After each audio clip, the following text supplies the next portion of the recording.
This episode brought to you by coffee.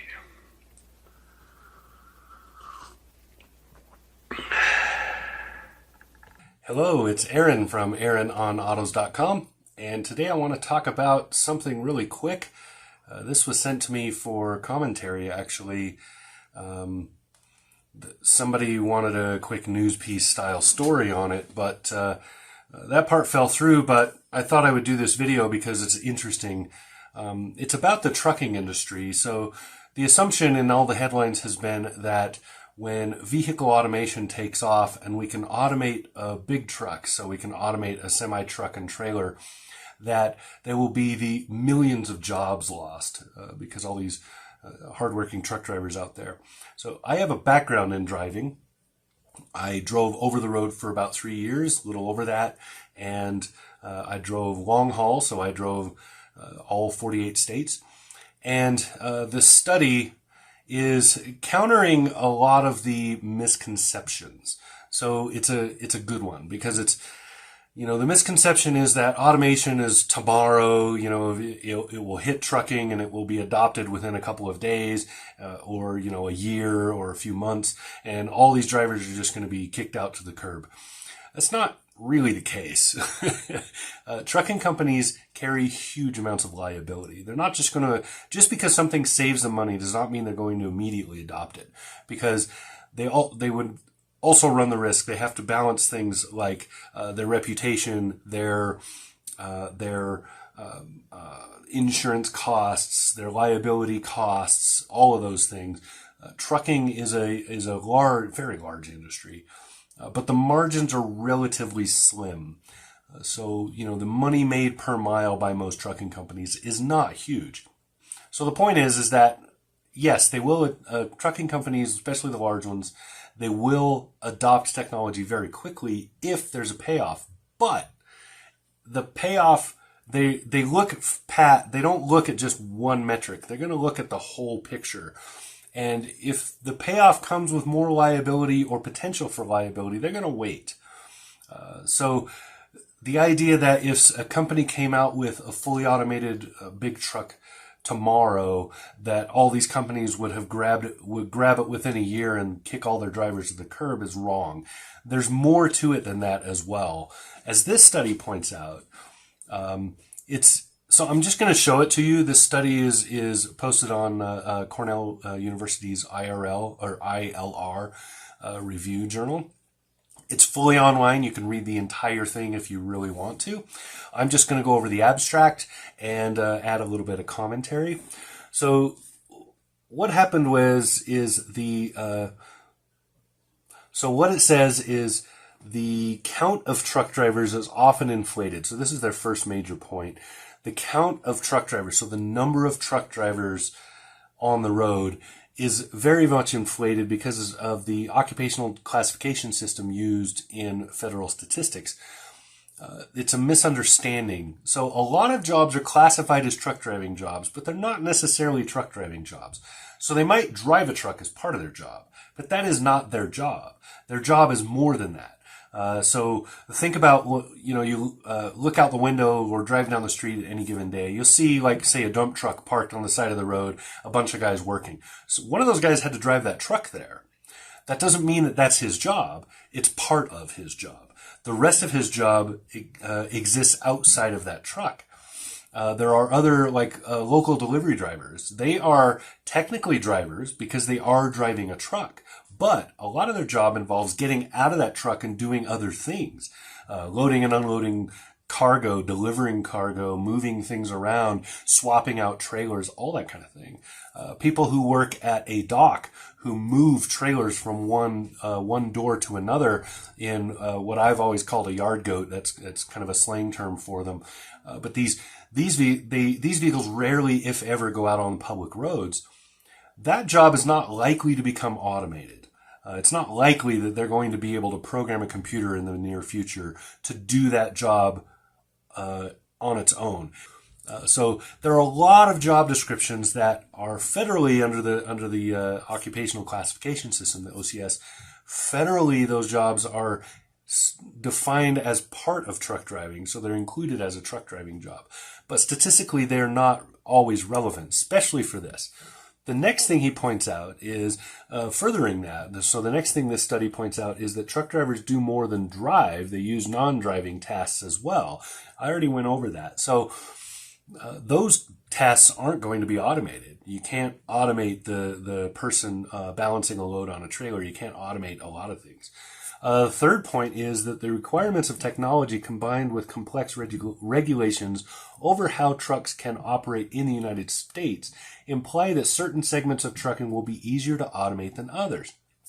In other words, some portions of trucking. So when we think of truck drivers, we always think of the over-the-road guys, the ones who get in a truck, they are out on a highway, they're driving long, 6, 7, 800 miles a day. That's a small portion of the overall trucking market. Most trucking is actually local, and not all trucking is Class A, in other words, a fifth wheel tractor trailer. Trucking is there's a huge number of things included in it. The first ones to get automated would very likely, yes, be those long haul drivers, those over the road drivers. But in this country, we do not have 3 million of those. That's not the number that we have.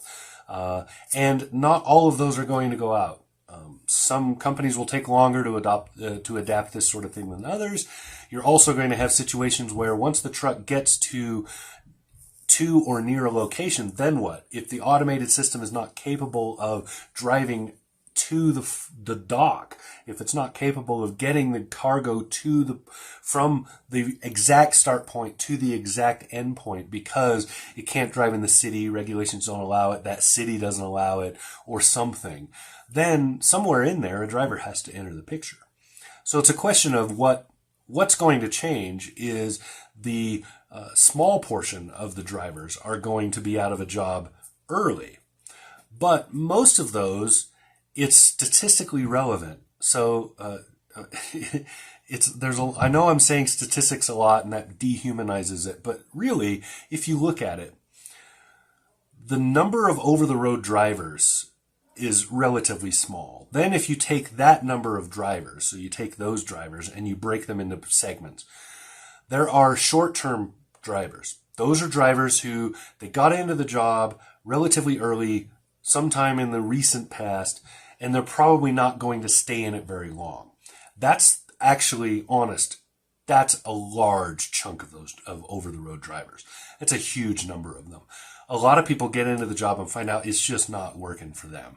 They work long enough to pay off whatever they had to do to get into the job, and then they walk and they do something else. The next one is the older drivers. These are drivers that they don't have a whole lot of time before retirement anyway. There are a large number of over-the-road drivers that are within 5 years of retirement. It's a fairly large number, and those tend to be the old school diehard ones. Those are the ones who are probably most vocal about things like this destroying the industry. But at the same time, they're also the ones who have the least amount of time left in the industry. Then you look towards the rest of those drivers. The average driver stays in the job for somewhere around 6 years.